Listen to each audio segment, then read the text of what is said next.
Hello, think to tero khanula re chali tuna re chali zai turin lo somang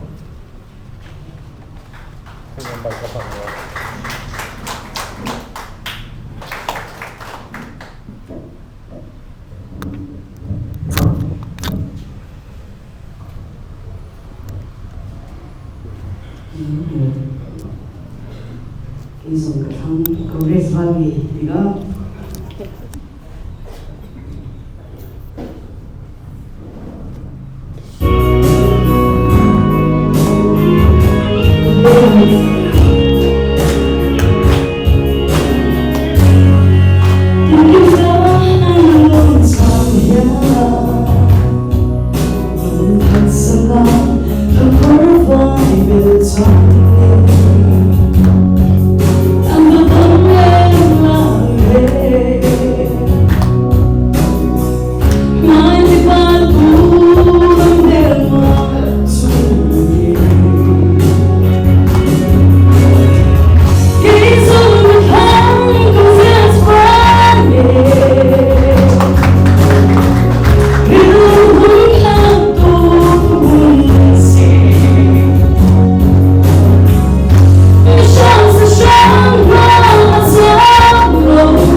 Chali along ne mai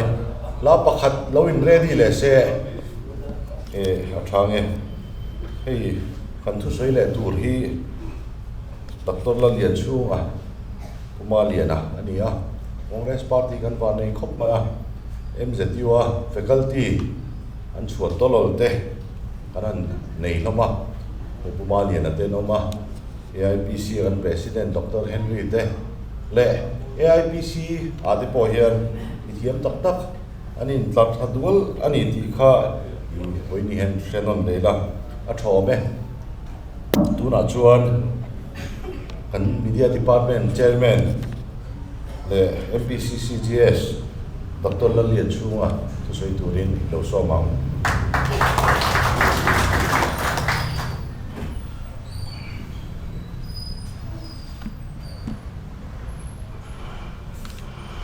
chairman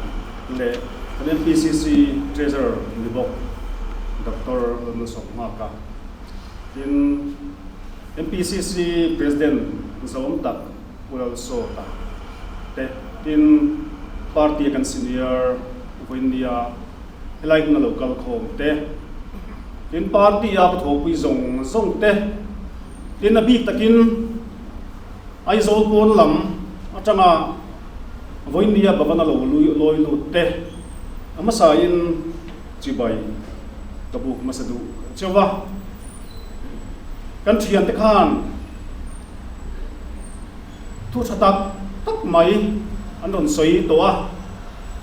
han soi bel le chuan tur om lo khopin anon soi kim to ani khati angam thu soi te kha party pui te na kan riat nge tur le kan pudar tur tin kan party thole na atan tua thu le la tangkai em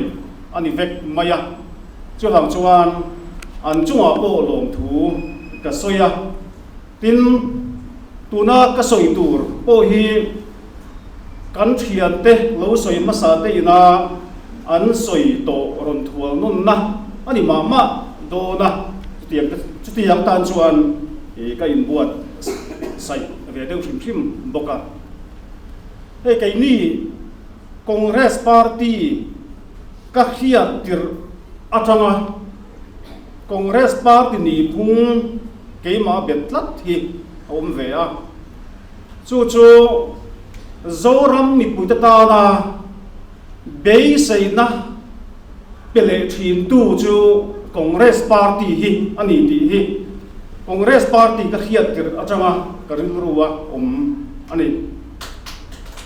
sangka zakwa somriat pali dai to khan UT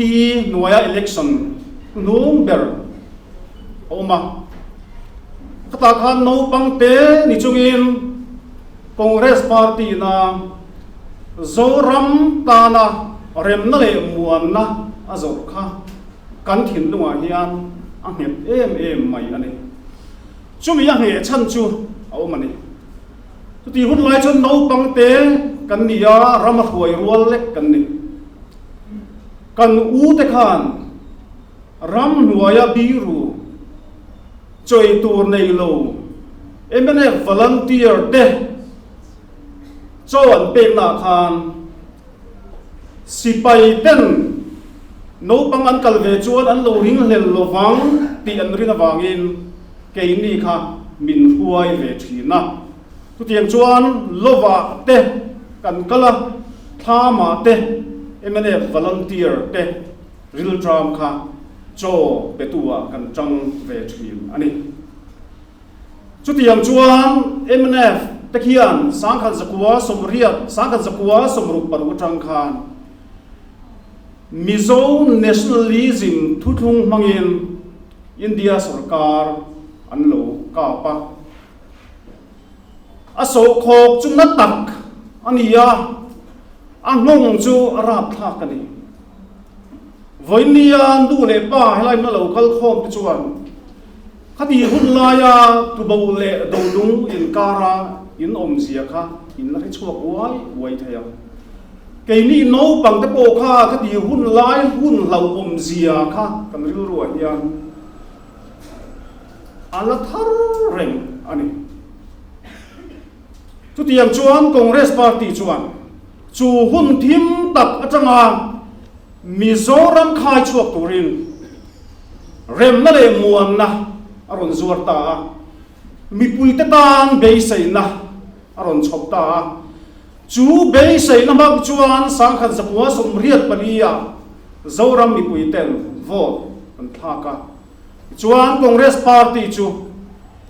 mi puite ta na ro rel tla ka choi ka na omin anu kum rei lo te a sangkhan zakwa somriat paru chun mi som thuma rem na le muan na kan lo nei ta ani chun mi som thum zan kha kala khereng mai dar riat le dar ko inkar ani ini kanu ten dia chon kan mu to a kapa leng alo ho a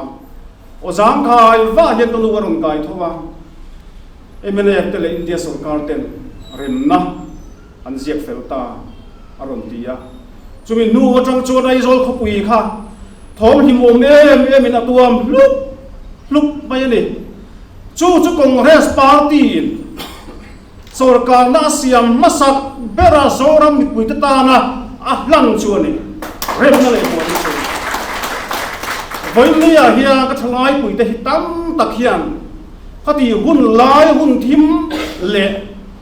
tu na rem na lệ muan na nuôi ya kan ôm to nuwa kan nun khung dang lam zia te rem na lệ muan na nuôi ya nun nom zia te hi kan shelo wang ti hi ka hau ngoi ani tu tiang chuan Congress party chu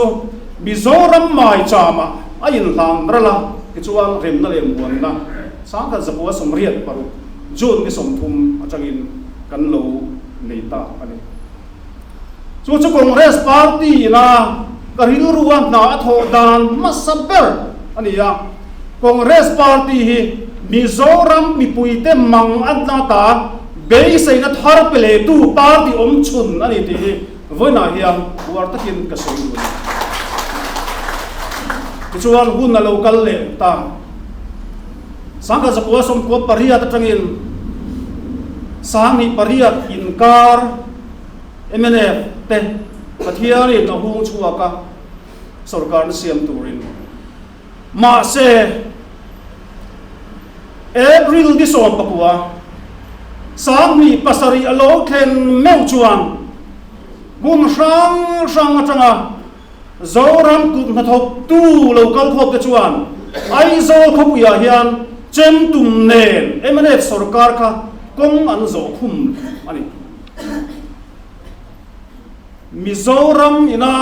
sarkar a hlon to zinga kut na thok tu ten chem tum nen na kong an zo khum om chun chu MNF sarkar khani mi puitan bei dog em be ma sang ni pasari chobor vel te khan ti chuan kun thok tu mun sang ami zoram mun sang ami kha ai zo khoya motor ina roin trip khoma April ni so pakwa sang ni pasari khan kong an zowa khati hun lai police an mali kong zo lai lo dan tum te na an ngel na kha kala thereng mai Mizo in ni ve kho min volul su kan tor nahi min riat pui ro tin khati hun lai police duty te kha ani ye ni police ten an tha dula zo do takin kun thok tu te ho kha khopuya kong an zo pui rimot mai ni chutiam chuan Mizo ram mi pui te kha be sai bo thap khopin MNF sarkar khan sangka zakwa som ko pariat tanga sang ni pariat inkar khan allo en kolta ki chuan sang ni pariat kum to allo then chuan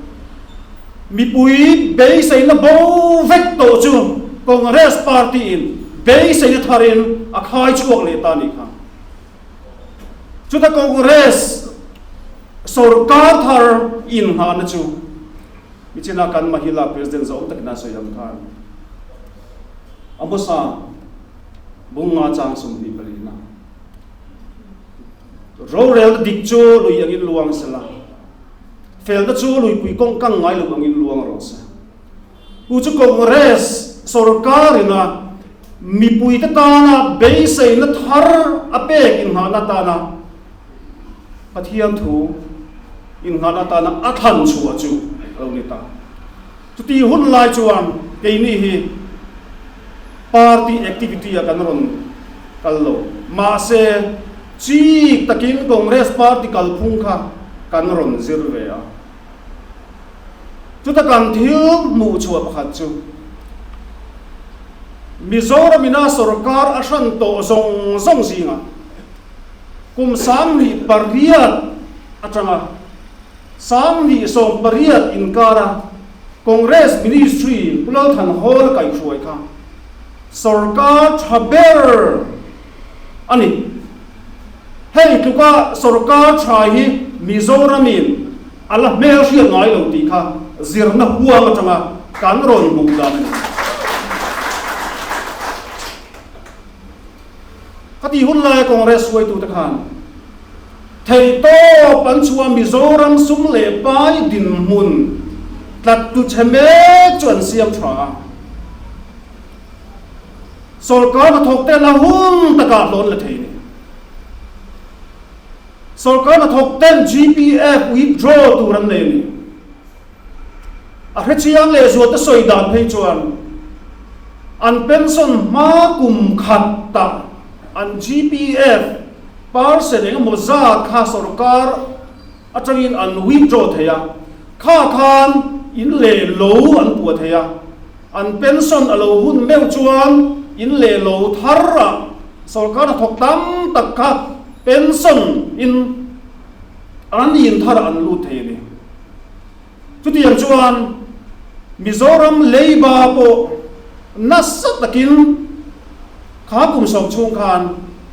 congress sarkar khan ati temani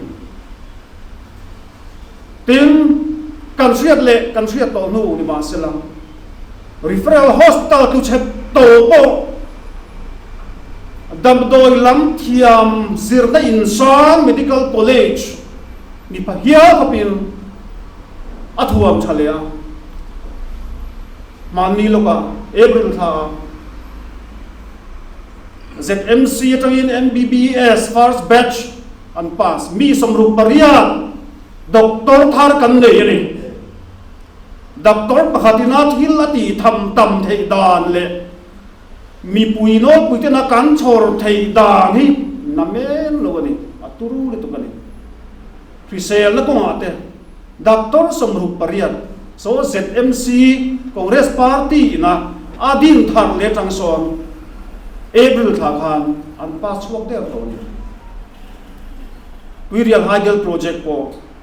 Narendra Modi BJP pachal nge in hon aron chu awangin sam ni pasari December khan andon hong ani tuidial hagel project tang hian 12% na thonin kan donga chu 12% lut zong chu chen vai be che zat nge ti kan MLA zong tak ten house an zota sam ni pasari December kha tanga Real Hagel project atanga atho na 12% kan don lut zong hi chen vai bia cha som thum chuang ani to ni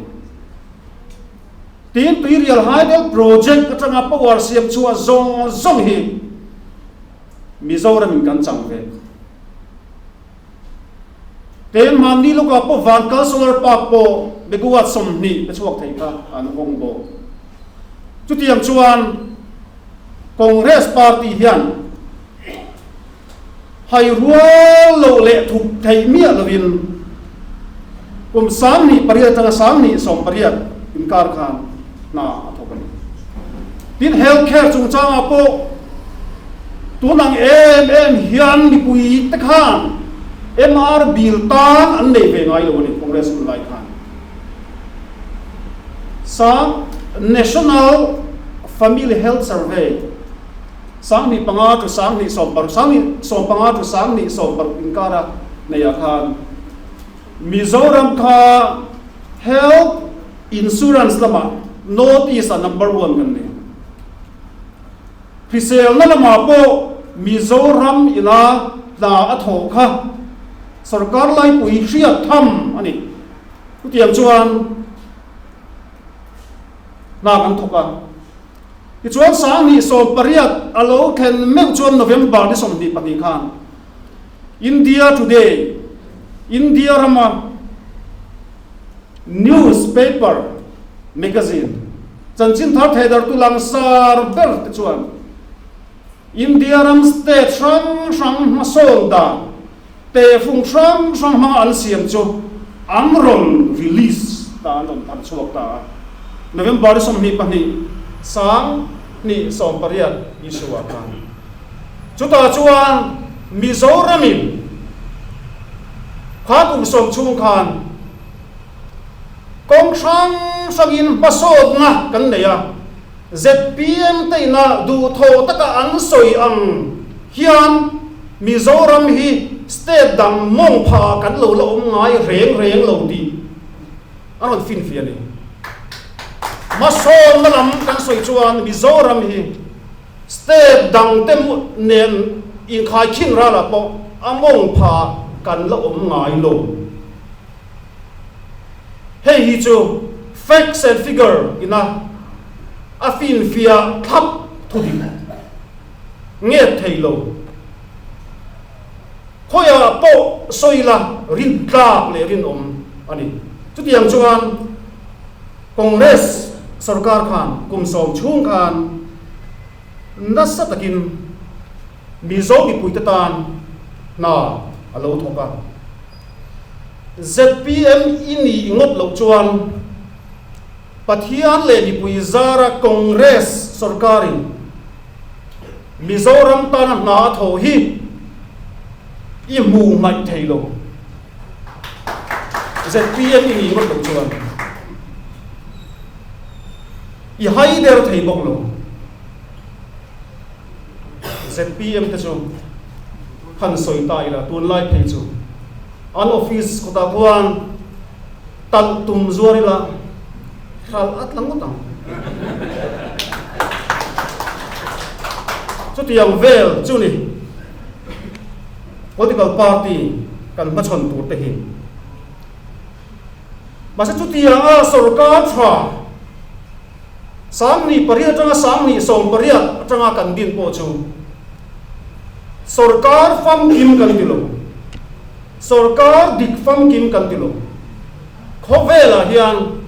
sarkar chafam kim reng hi thei lo Norway ko Economist Intelligence Unit ten khovela democracy ram tha te phung sang mga an te na kumruk chung khovela democracy ram thaper nyan lo puang to ni Norway ko Scandinavian countries ami changkang mani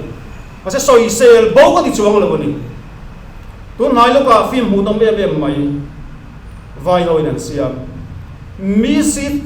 Chatterjee versus Norway film hu nom tak ni Norway rama chuan nu in mangai taka afa so abar hian Indian te chu mizo te po kan nia putin kan zukla kan fa te ka tikhan kan bara chu chu Norway rama chuan phal lo ni ten spoon up kan zuk so ni pon no pangkha mu ya chi chuan kar an lo tur ni tiang chu force feeding an tia tharum manga choin pe an ti tlap baya keini kan no pan lai chuan kan nu le pa te lo an fea rama ten ria ka ni thum ten ria bawa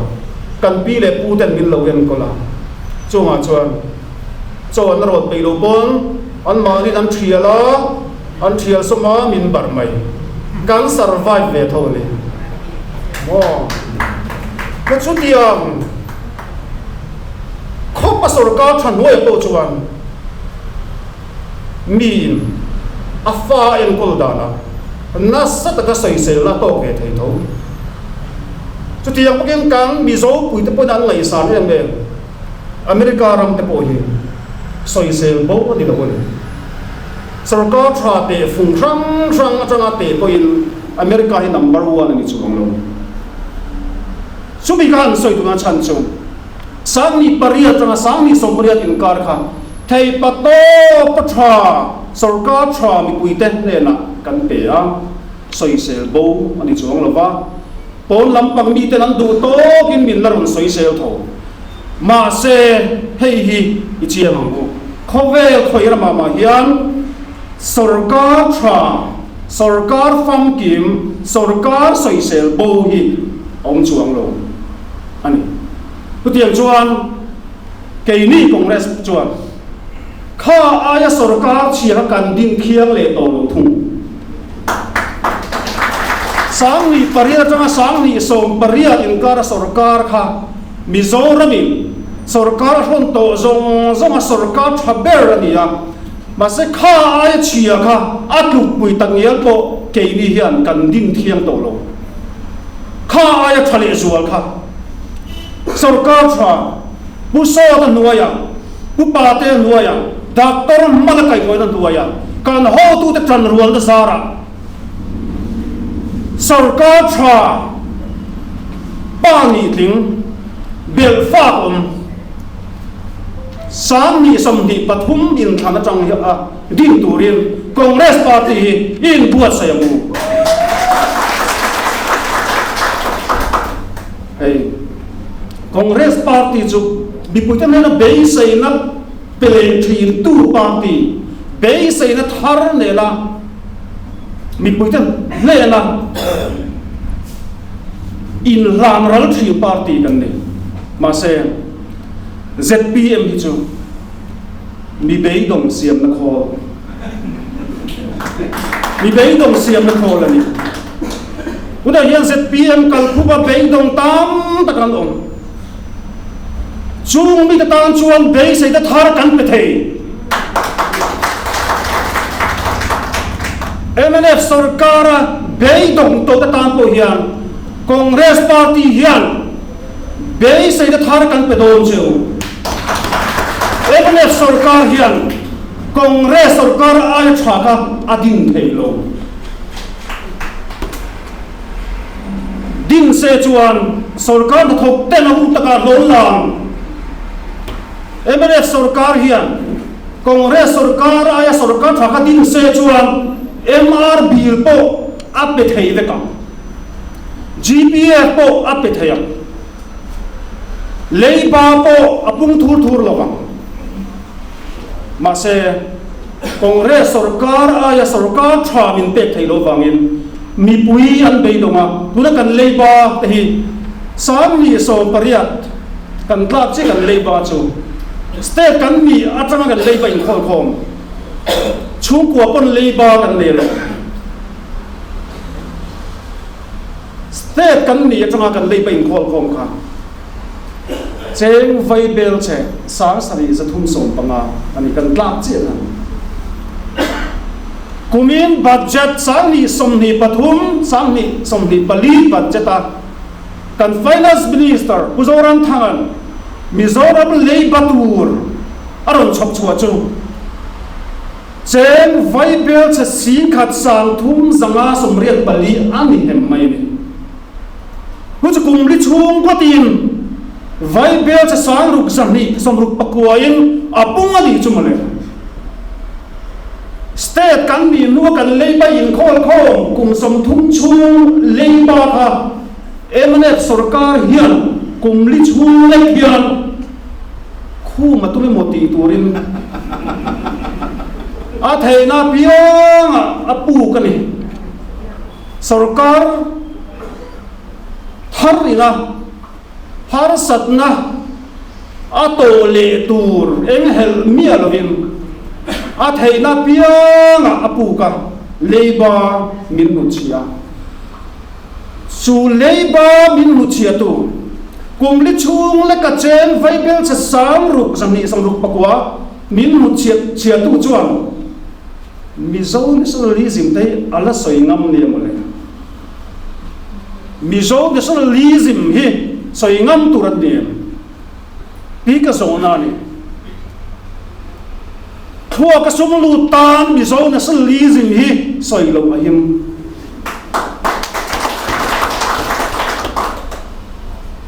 mi puite leiba ti pum reng chunga mizoram kap mangai ti ta hi thil in be lo ni chim le marang chi ani mizo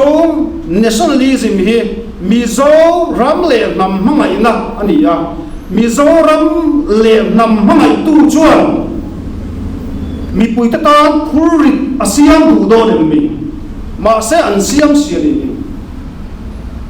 Mizoram le nammangai tu inti Mizo nationalism soi thin tu hian enwangin nge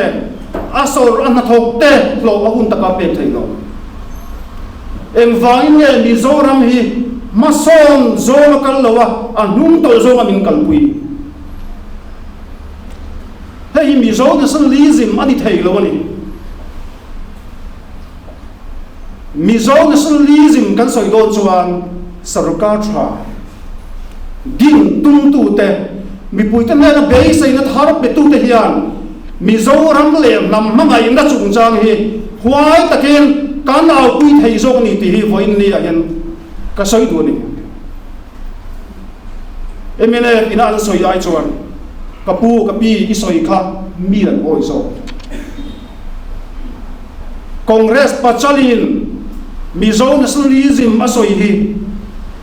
emene president ina Mizo nationalism asoi ai oi un zo cái ní cho cắn nụn bùi tata anh ní cho anh nụn bùi lâu này Mizo nationalism soi rèn chung à Hindu va thara vì là à trên chữ huai tu này cần pháo thay đổi này mình teo lâu mày à teo lâu mày môn đề khan thâu chân đi khan chung đi xóm đi khan Chhattisgarh ta kan missionary makatin yesai jiron thon kan pastor panian man leta zelan khung leta an thalam de min ron thona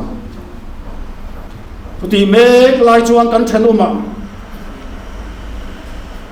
me te le zona la te tribal te in kara nasat takin in dona achuaka Manipur chu al lu an mà se mi pui nol pui ten mấy tay lệ tribal te in kare mo kan ti mai lai khan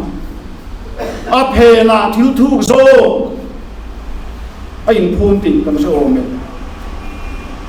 biakin Christian te biakin za som thum chuang hal chia ta suwa samani to ni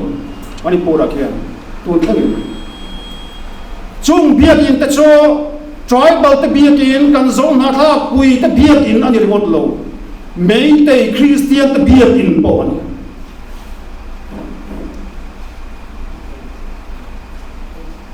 Christian te thavar hau ngam chief minister hi kan ma boni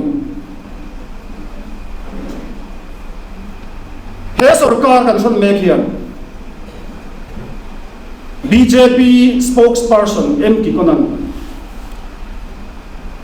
MNF sarkari BJP vanga tingani ti chanchin thar thedar tu te mamewa apuana an thedar chuai chung po in a chang nam lo ni BJP tharawina a chen chu NDA thopui neda nena sam in phiar zum hei hian zona thak in pum khan na te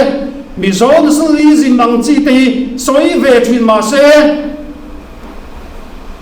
an kai soi ve thin ma se an thin lunga ro chu Hindu va pachal ma bo khusi ni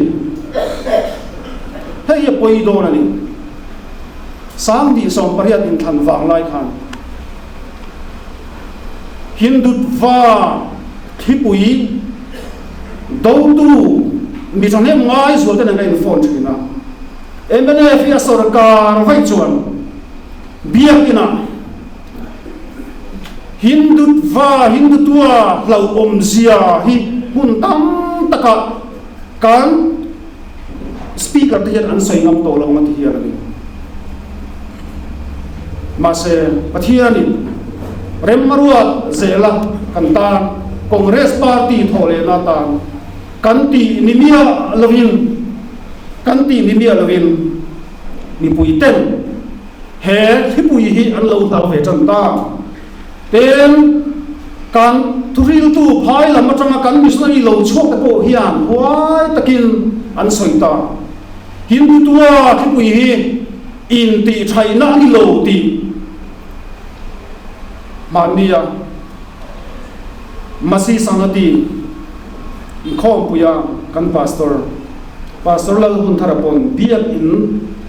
atangin huai takin asoi ta piak to mai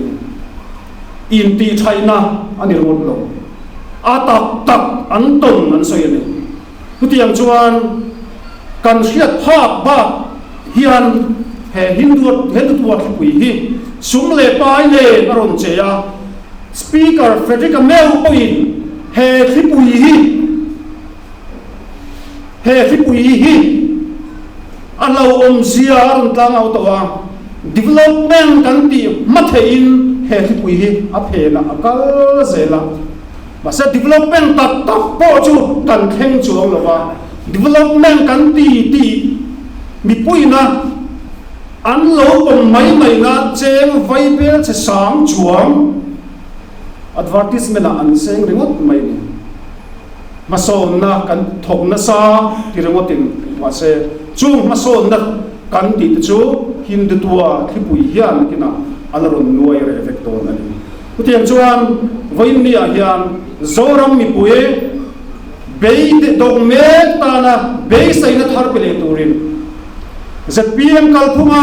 beid dog me tana be sai na num pele turin